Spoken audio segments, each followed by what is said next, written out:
I'm going out, I gotta go. I'll bang a rang on the radio. So turn it up, I'm telling you. I think I'm ready for something new. Hey, hello, it's nice to meet ya. Hey, come in and have a slice of pizza. Hey, hello, it's nice to meet ya. Hey, come in and have a slice of pizza. You're listening to Pop Punk and Pizza with Jacques Lamour. Hello, happy spring to you. This is officially our first episode of spring 2022, so let those allergies flow, right? I know my allergies have been worse than ever this year, but I hope you're not having those issues that I've been having. Before we get to today's episode, let's go ahead and get something out of the way. Go ahead and open up your phone. Your phone's probably already opened because you're probably listening to this podcast on your phone. But go ahead, if you've got Facebook or if you got Twitter or Instagram or even TikTok, whichever one you prefer, or if you're on all of them, go ahead right now and follow Pop Punk Pizza Pod on Twitter, so that way you can always stay up to date on everything that's going on, or whatever podcast app you're listening to this podcast on right now, go ahead and give us a follow or hit that subscribe button as well, and that way you never miss an episode when a new one drops. So this episode features the owner and founder of Manic Kat Records out of the New York City area, and had a really great conversation with Peter about how the record label started and how his own band influenced his decision on starting a record label in the first place. And his band's story actually is pretty cool. They got to play quite a few Vans Warped tours over the years. So we get into that and several other things here on Pop Punk and Pizza.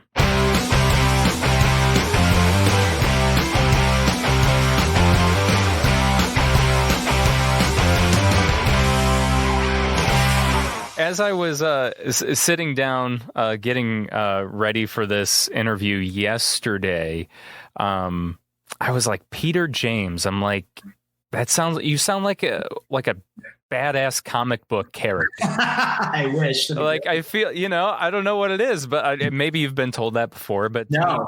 Peter James just sounds like you're the next level Spider-Man or just something coming of Peter Parker. Yeah, I don't know if it's I don't know. Peter James just sounds. It sounds like it could be a cool comic book character, or it's a good stage name, and obviously with you being the head honcho at Manic Kat Records, I mean, I wouldn't be surprised if I'm going to learn right now that I actually played in bands, or Peter James isn't my real name. It's my stage name, But we've had I don't know if, well, actually, yeah, I didn't realize this until yesterday as well when I was doing some research on Manic Kat Records, but Rival Town was once on your label, right? Yep. Or are they still on the label? No, they were once on the label. They've moved on, but love those guys. Still keep in touch to this day. So really good guys. I was going to say, they've been guests on Pop Punk and Pizza, but I believe it was at that time, I think they were signed to Lost Music, possibly. Yeah. And we've definitely played your artists on the show before. I know Neverlyn was played on the podcast. I think Right On Kid as well. Yeah. Awesome. So, cool. So it's cool to finally meet the person behind the label. So where does it all start for you? Where does your music career begin? Wow. Well, I've been playing in bands, like you called it. So I've been playing in bands pretty much my entire life. Ever since I was 14 years old, doing the all ages scene and all that stuff. I grew up in the New Jersey scene, kind of right around where it was that drive-through era where, Census Fail, Hidden in Plain View, Houston Calls, all those guys are kind of Houston Calls. Everyone was obsessed with that band. Right, for sure. They were Gosh, I just remember all the cool kids like Houston Calls. Everybody, that was the band. Yep. So kind of growing up in that scene and playing and all that, and been playing, touring, all that sort of stuff, and signed indie deals, signed major deals, and kind of got the raw end on both. And what bands did you play in then? I was in a band, and we were very lucky. We played on the Warped Tour from 2005 to 2009. The band was called Reflective Insight. So, okay, this was back when I think it was pre even MySpace. I think like 2007 or something like that. MySpace started becoming a thing, and then it was still all physical world. So yes. Mostly, yeah. And like 2006, maybe 2007, all of a sudden, we were able to get our stuff like on iTunes, and I think it was iTunes and maybe something else. I don't remember, but it was like two major things. And everyone was like, "How would you do that? How'd you do?" Now it's like it's so easy, right? But back in the day, like, oh my God, how are we able to do that? Like the digital thing. Yeah, I remember talking to different band members from different bands, or maybe you were about to you were auditioning like new bass players or something. Maybe. And it's like, oh, well, he knows how to get songs on iTunes. And it's like, we better, we should go with this guy. Right. He knows how to get music onto... It was crazy. It was like an inside thing. It's like, oh wow, that's like a big. Yes. Now it's like every aggregator you can pick one. It doesn't matter. There's like 20 aggregators out there. You can just and they're all vying for your business. So yep. And I think at that time, of course, it was. I mean, CD Baby was. I think one of the few ways for indie artists to.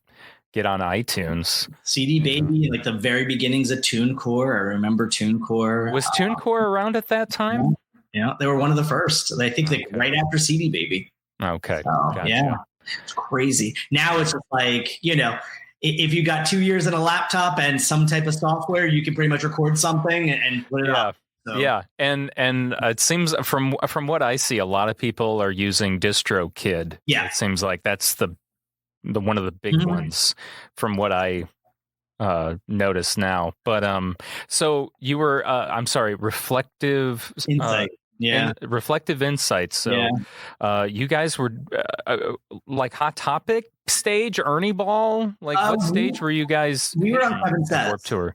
Kevin Says. Okay. Yeah, Hot Topic. So like, Kevin Says. Because it's right. It started out, Kevin Says was like sponsored by Hot Topic. And I know like in that for a couple of years there, it was Kia, I think. Well, sponsoring it. Yeah, that was a bigger stage, I think, too. It was, it's so funny because my oldest brother got to play the Hot Topic stage, the Kevin Says Hot Topic stage in 2006 for like 4 dates, and it was so tiny. It was one of those stages, to describe it, like it was like a semi trailer, and it just like folded out.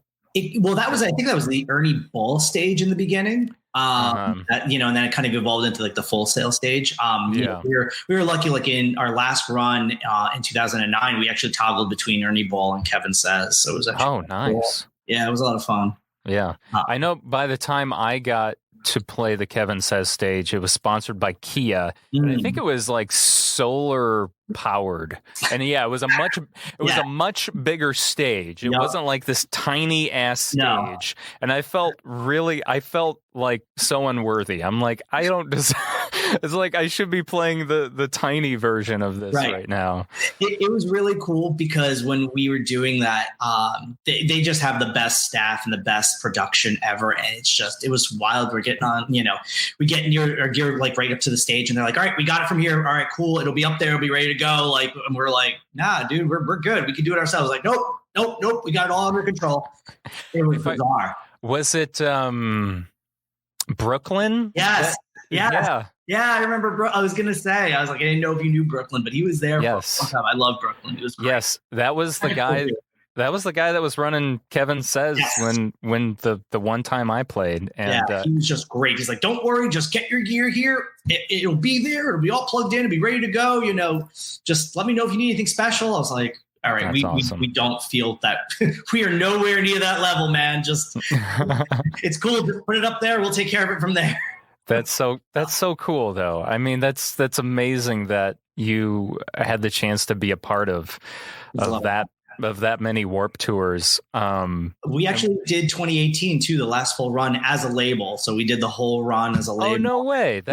Dude, that's so cool. Wow. So it's cool, but it's not, because, when you get to my age, you have illusions of grandeur at some point, because you're just like, oh, I did this 10 years ago. Oh, no big deal. I could do this. I know what to expect. I know, and I don't even have to play. I just have to show up and just, set up the tent and everything. And you're like, I'm dying. Yes. 3 days in, I'm like, all right, my back is like a pretzel. I haven't slept well in a week. And this is not going to end man. Well. So. Yeah, I know. Just from that one day that we played, I was exhausted. And I thought, how do bands do this? That even just do it for 1 week? Yeah. It's all exhausting. About the age, man. It's all about the age. If you're in your 20s, you got it. I was at that point fast approaching my 40s, and I'm like, oh no. This is terrible. I was 18 and it was hard. I don't know what to tell you, dude. I'm trying to. But I've talked about this on the podcast a lot, and I'm sure this was the same experience for you, even just being a vendor on the tour. But from where your bus or your van or whatever vehicle you're driving, where you're parked is far away from where you have to set up. I mean, and sometimes I'm sure it depends on the date. Sometimes you might be closer than other times. But when we played in Noblesville, Indiana, it felt like it was a mile or two.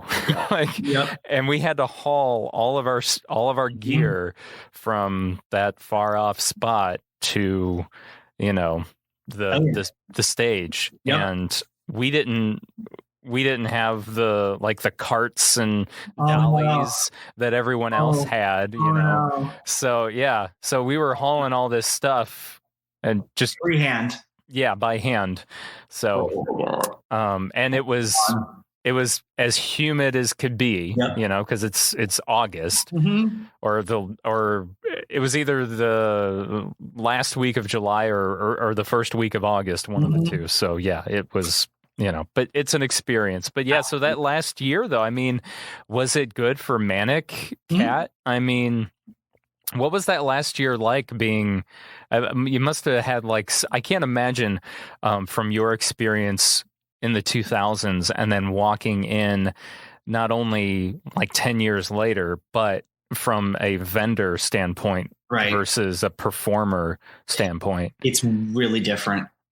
The whole scene has just changed though in such a weird way though. I don't know. I think it's the digital. Maybe. I don't know. Just talking to kids, it was a lot different vibe. I mean, I know back in the day, people were more into it. I think a lot of people were just like, hey, because I used to interact with everybody, just kind of get a vibe, because our label has a little bit of something for everybody. So I would talk to kids that would come up and be like, oh, what are you into? What bands are you here to see? That kind of deal. And just kind of gauge what they're into. If it's like an all-time low vibe, or if they're more like Emotionless in White, I knew kind of who to direct them to on our roster. And a lot of them are just like, yeah, I'm just here because it's the last one. So it had a total FOMO vibe. And I'm like, what is going on right now? I don't get this. It's so weird. Yeah. Yeah. I would imagine being there for the last one. It's just so many different emotions going on. It's hard to kind of gauge. And obviously, there's that generation.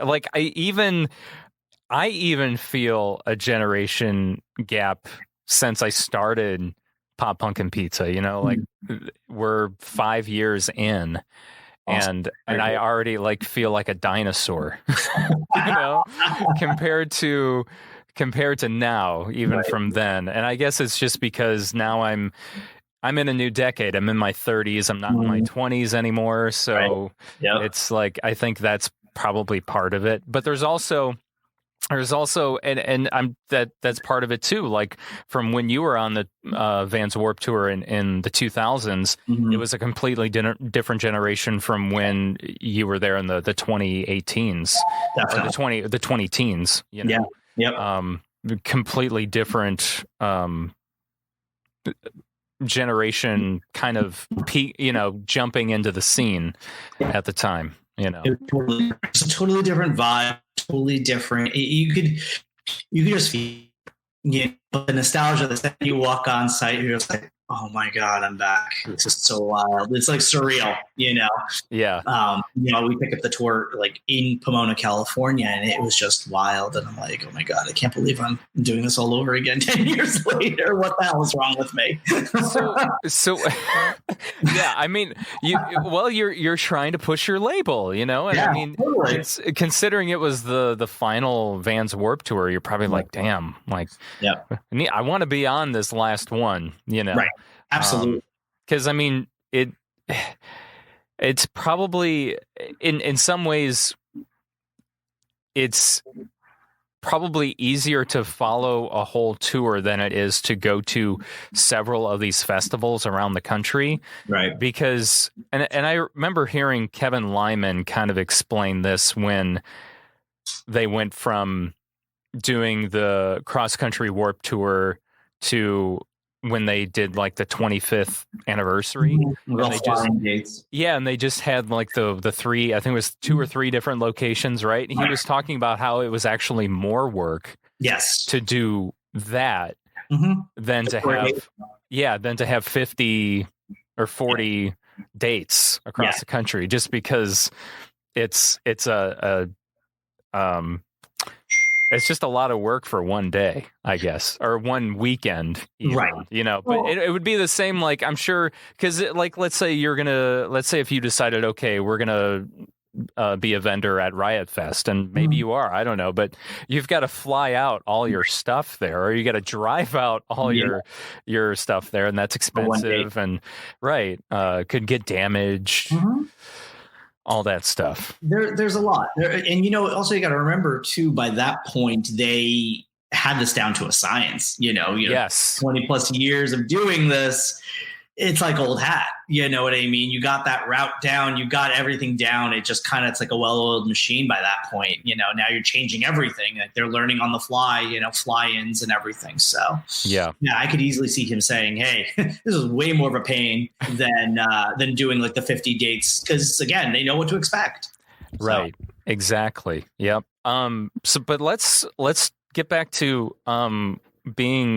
so what happened to Reflective? Like, after the last 2009 tour, we right before that, we basically had gotten out of like a couple of really bad deals, and we're like, okay, we're just going to put this out ourselves. We had to finish our record, and it had done pretty well received on the tour, and we're like, you know what, let's just do this as a vanity. We actually did it on, right before we were teasing the name and everything. So Manic Kat actually was a vanity label for us. That's how it started. Oh, okay.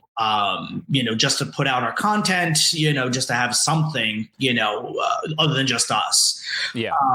We got back from the tour and we're like, you know what, this could be a thing. The logo is getting received pretty well and all that. And, we're like, okay, so let's make this legit. Let's sign a couple of bands under the roster, and we'll do this thing for real.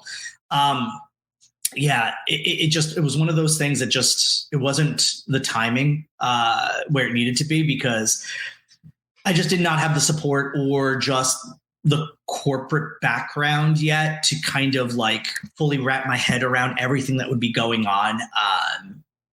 And it just kind of fell apart, to be quite honest. By like 2010, I mean, we were just like tabling everything. We're like, okay, this is not what we want. This is not where it needs to be yet. And I was kind of done with it. And it wasn't until 2014 where we brought it back in full swing. So, older, wiser. I had done the corporate thing. So, yeah. So you talked about having bad deals. in your previous band, bad record deals, I assume is what you're talking about. What were, I mean, obviously I'm not asking you to name names or name labels, but what were the premises of those bad deals? What made them that way? Or in your eyes, what is a bad record deal? So, I mean, for us, it was a very beginning of the 360 concept, and it just wasn't what we wanted. Quite frankly, I mean, I was also older too. I wasn't like, in my late teens, early 20s. Just the things that were thrown at us, I'm like, there's no way we could, I was thinking worst case scenario. I was thinking like, okay, if this goes sideways, we're done for. You usually don't want to think that way, but you kind of have to. And we were just like, there's no way we can sign this. There's just no way, because if this, in a perfect world, if everything goes according to plan, great, everybody's happy. But what happens if it doesn't?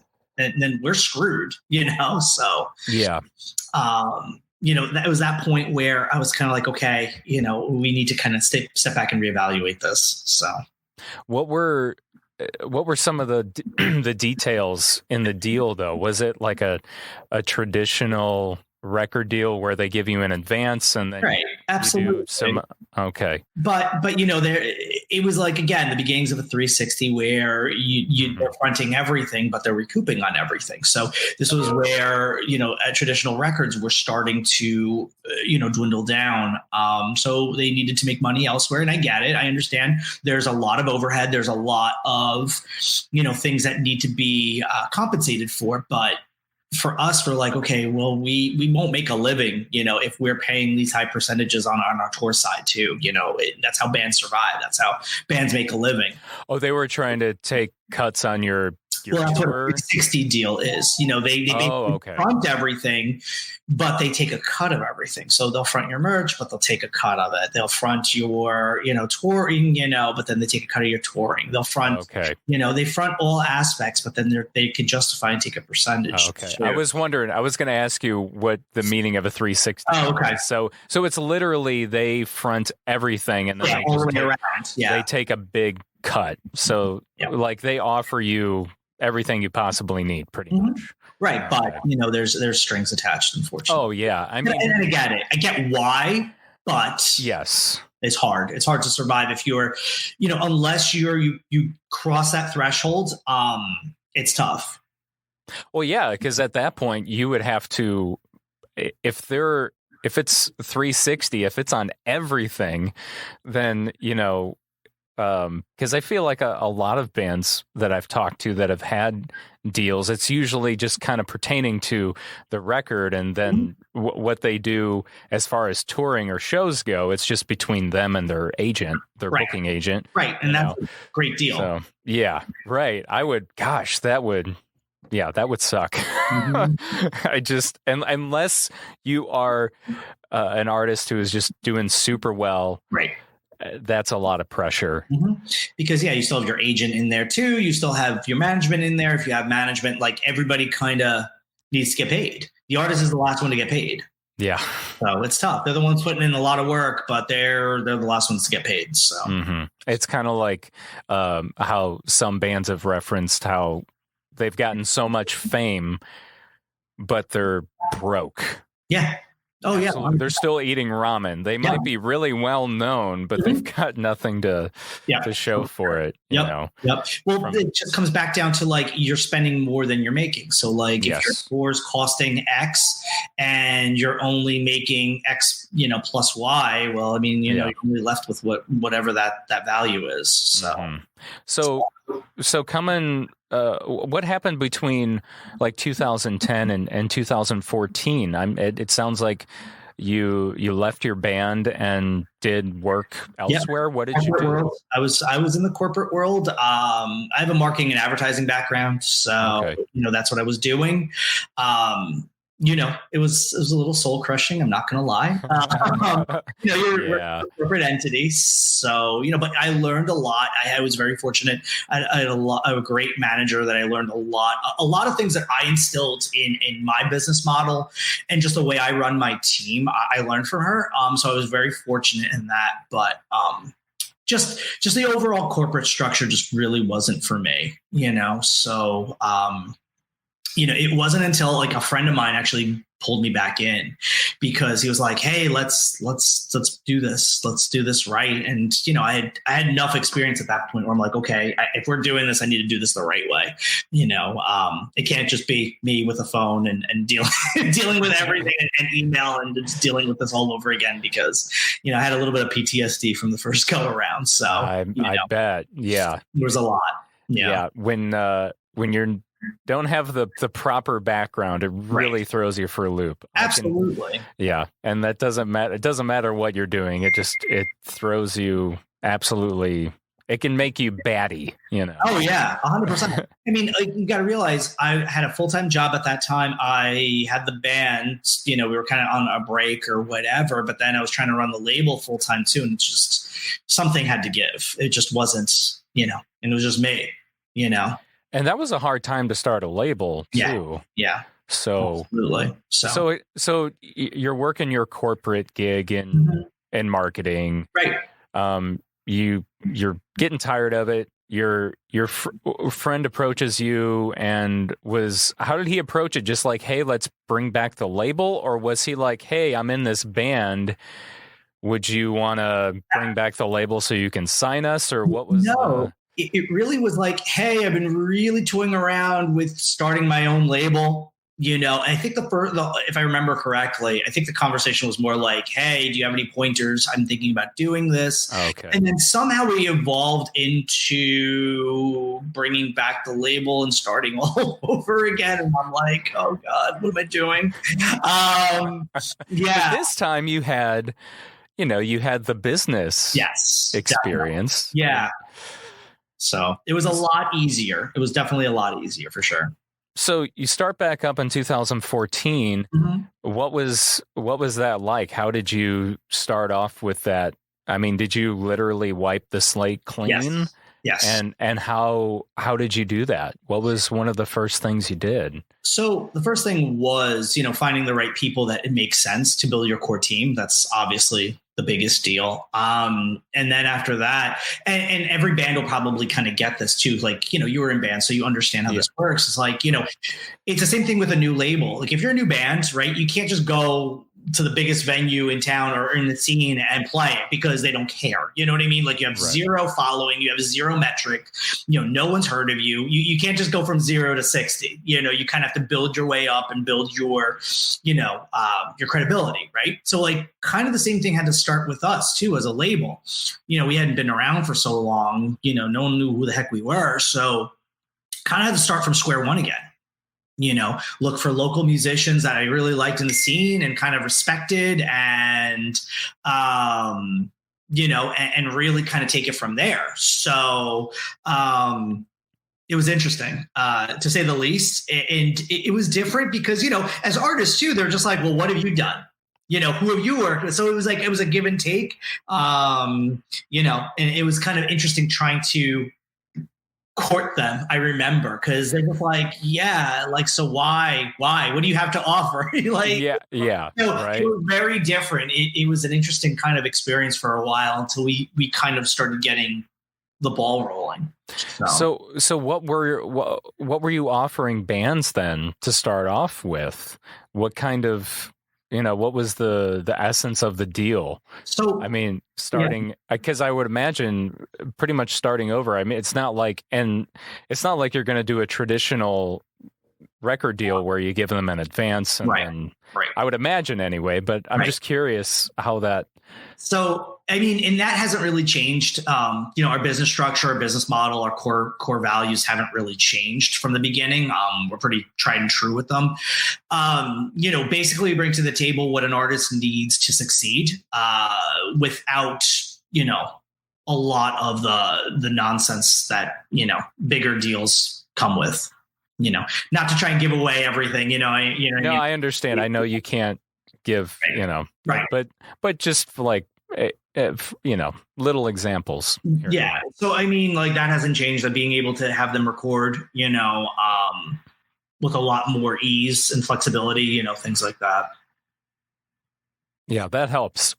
Definitely. Yeah, that helps a lot. But getting back into it, what was one of the things you thought would be easier and ended up being harder, or vice versa? What was something you thought would be harder but was easier? What were you? I mean, you talked about like courting the bands and that kind of thing, getting them to give you a chance. Right. Exactly. That was definitely one of the hardest. But secondary, and this is something I've really thought for sure. I was like, well, I have a background in marketing. This should be no problem. I've done this for years.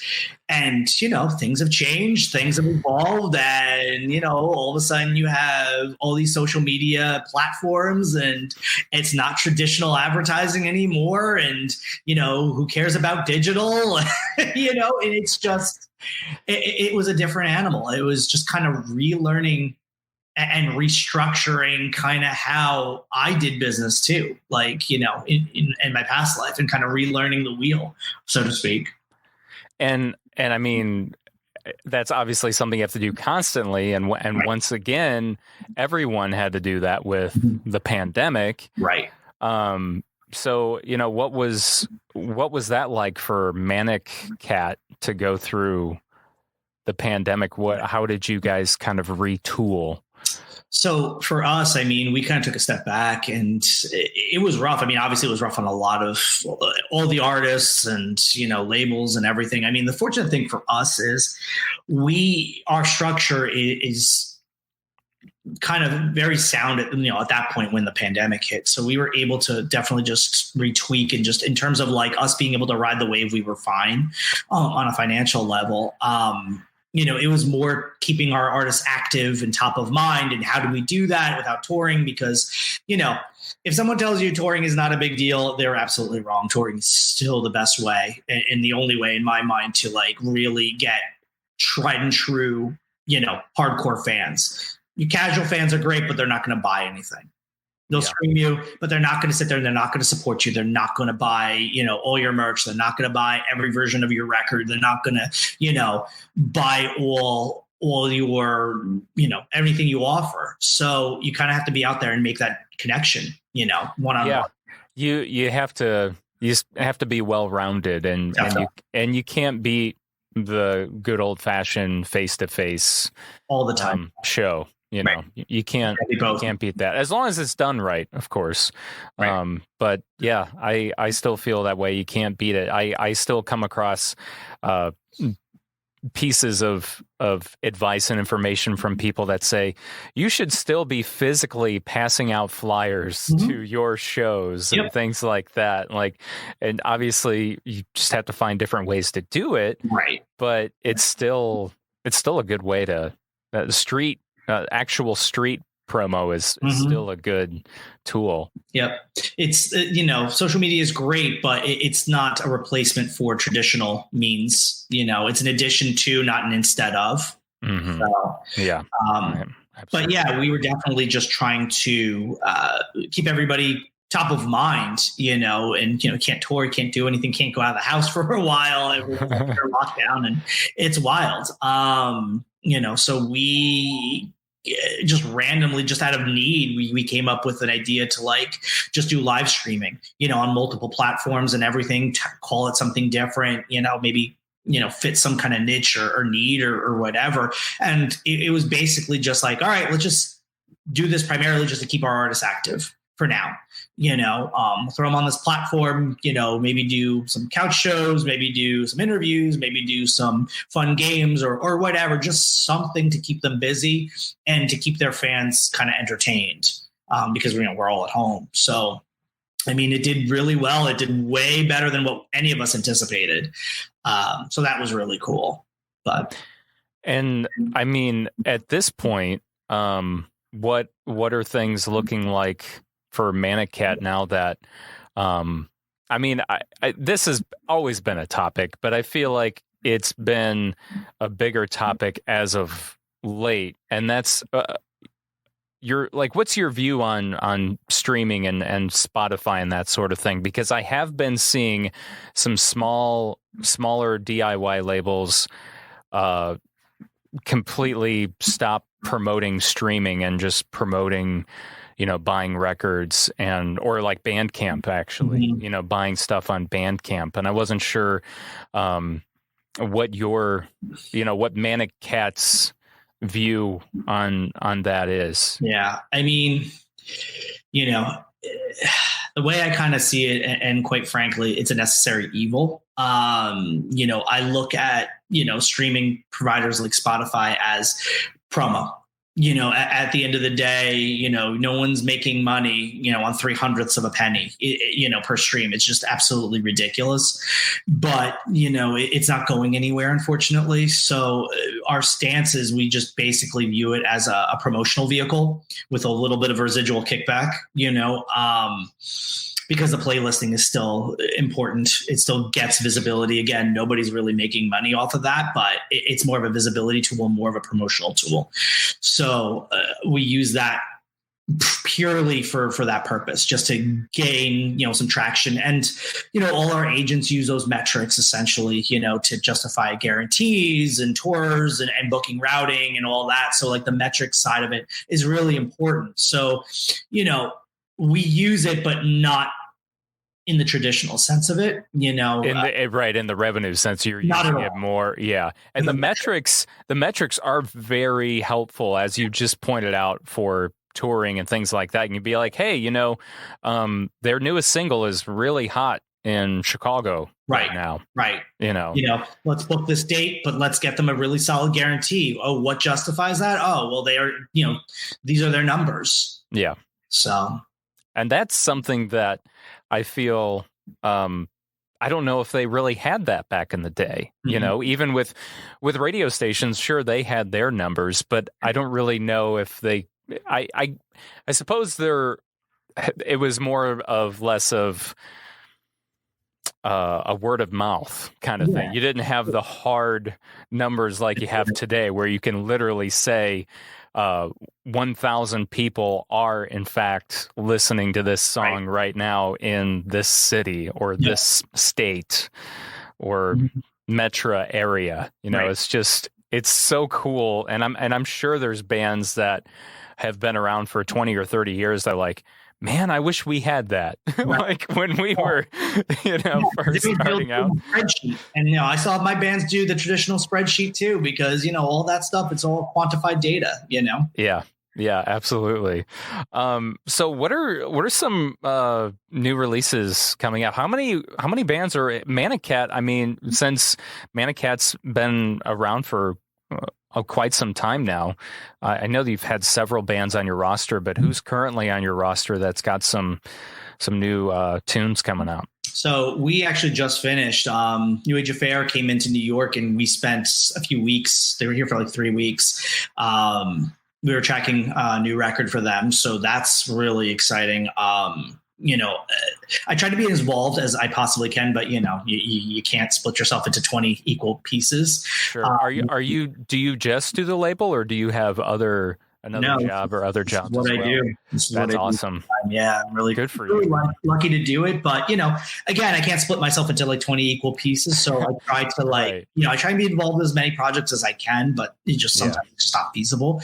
Oh, of course. But these guys, I was very much involved in this record, and it's going to be amazing. I mean, we just finished picking out the songs that are making the cut. These guys came in, recorded 25 tracks, and we whittled it down to like 13. So, okay. Yeah. But a lot of great content, a lot of B-sides, a lot of just cool stuff. So that's going to be a great release. That's going to be sometime late summer that we're looking to push that out.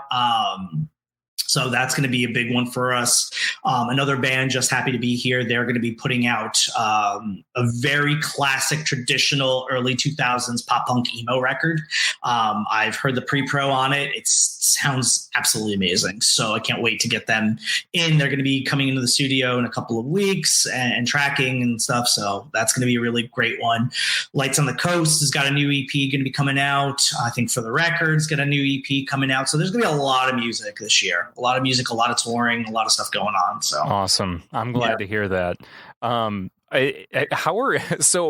is the state of vinyl at these days from your angle? Is it as bad as everyone says, or in terms of getting it? In terms of getting it manufactured, Yes. It's not as bad as it was. I know at one point it was something like 18-month to 24-month lead time, something crazy like that. And for us, it doesn't make sense because by that point, the artist's already onto their next record by then, it's irrelevant. So have you taken that hard decision to skip vinyl for some of those releases? For now, I mean, we are looking into it because it's getting better. Our pressing plant that we've been using for a while now, they swear those time constraints are much, much better. Okay. But still kind of not where we need it to be. Just yet, but for certain releases, we're definitely going to be doing vinyl. There's a couple of surprises that we got coming down towards the end of the year that we're really not going to talk about. It's just going to kind of happen and everyone's going to be like, what the hell just happened kind of deal. Well, now I'm curious as to what that means. So you got me interested. Maybe we'll talk offline. We can maybe talk offline, but I'm not telling anything yet. But it's going to be pretty cool. Awesome. And I know yearly, do you actually have any tours that the label kind of sponsors? I know you have usually like a yearly show, like in New York City, right? Anniversary show. We do that every year. I mean, we had our 5-year a couple of years back pre-pandemic. Who knew it was going to be the last thing we did for a couple of years? But right, yeah. But I mean, it's one of those things where it's a lot of work, honestly, to do events like that. We just do them where it makes sense. We're big into giving back in our local scene.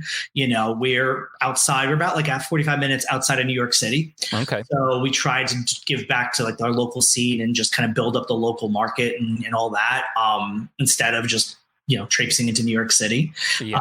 Plus, it's also more of a hassle. So absolutely. Yeah, absolutely. I mean, it's the biggest city in the country. Yeah. So we have a really cool event coming up actually this upcoming weekend.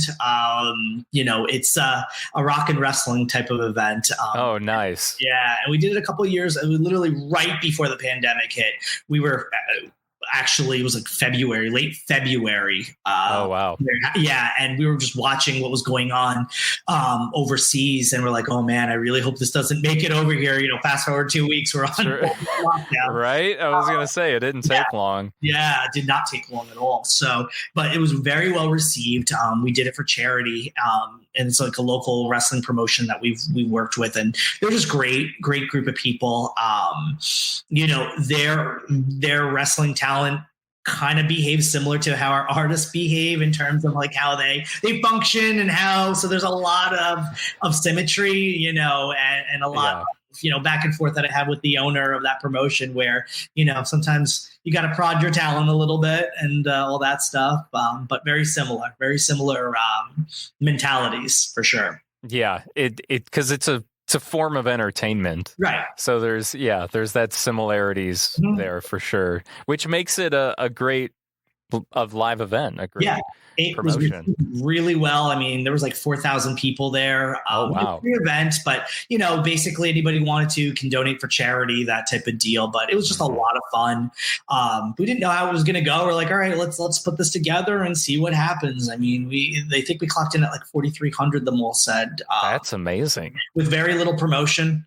This event we've been promoting for a couple of months now, so we're hoping to, do those numbers and maybe even double them. So who knows? I mean, it's crazy. So is it like you've got wrestling matches going on, but also bands playing too, right? Yep. So there's like last time there was like a massive battle royal, and there was one of our bands playing. Because there was a stage, so they're beating the heck out of each other, and these guys are just watching it happen, playing. Wow, and happen. That sounds like absolute chaos. Yeah, it was totally the best way possible because fans were loving it. Yeah.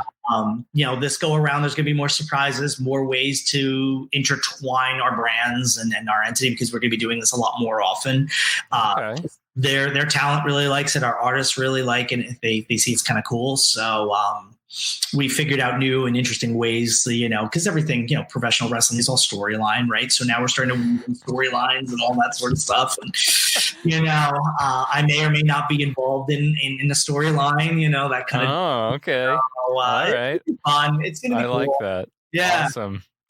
It'll be like a pop punk kid versus like a metal core kid, Yeah, maybe. There's a lot of cool stuff happening. It's going to be streamed on Punk Hub Live, which is cool. So awesome.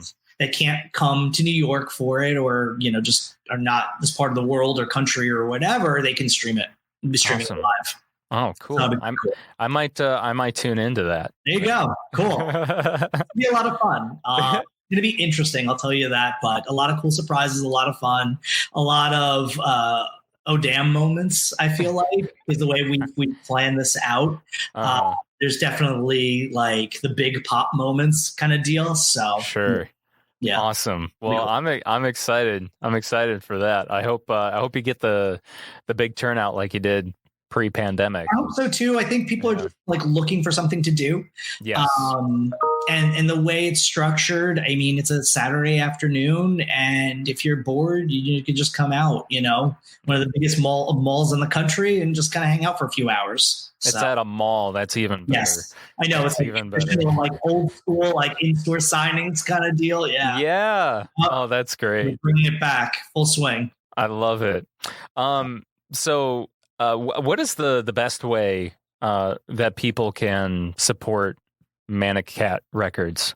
Go listen to the artists, go buy their music. Don't stream. I know it's super easy. I know it's super just like convenience, but if you want to truly support the artist, go download the music or just buy the record. I know it's not traditional, but I know some of the younger kids now, and I've seen this firsthand. It was the wildest thing. I was vending in New Jersey, Asbury Park Punk Rock Flea Market. And after like the 6th or 7th kid coming up to me and saying, "Oh, you have CDs? That's great." I'm like, all right, can someone clue me in what the hell is going on? They're like, "Oh, well, I have an early, like late 90s or early 2000s car. It doesn't have streaming or Bluetooth. It's got a CD player. So I can't listen to any music." And I'm like, there you go. Oh, okay. So is this coming back full circle? Because if it is, that'd be awesome. So I feel like CDs for the independent artist or independent record label, they've never gone away. No. Like, I feel like they're still an essential thing. They're stable. They're still essential. I mean, sure, people are still wanting to buy vinyl more, right, but when it comes to like when you're being on the road, it's still easier to hawk off a CD on someone than a record. Well, yeah, because the vinyl is still pretty expensive to press still. Well, that, and it's just easier to transport. It's easier for the person to take home. Right. Even if they don't have a CD player or they have to dig out a CD player to listen to it. I feel like it's still worth it. Yeah, a lot of people keep it as a keepsake more than anything I've seen. They'll have the band sign it or whatever, and then they're streaming the record. But they feel like they've supported, which is great. Mm-hmm. Even if you're streaming it right now, you want to support the band, just go buy the record. Go buy it. Yeah. Buy their merch. They make all their money on their merch. That's how they survive. So exactly. If you like a band, go buy their t-shirt or hoodie or whatever. Yep. Yeah, it's a huge help. Yep, for sure. So it's manickatrecords.com, right? And that's cat with a K. Yes, because we just can't so be everyone traditional. knows. Right. Yeah. And are your socials the same as well, or is it at Manic Kat Records, right? Yep. It's all at Manic Kat Records. Okay, cool. Well, Peter, thank you so much, man. This has been a lot of fun. I fully support Manic Kat Records, and I appreciate that, man. It was, I really do. Yeah, of course. I really loved hearing your story, or at least some of it. I know we could have gone on and on about certain things, but I appreciate your time, and it's always great hearing the story behind the record labels that are helping the next generation of bands flourish. Cool, man. I really appreciate it. Thank you so much for the support and taking the time out.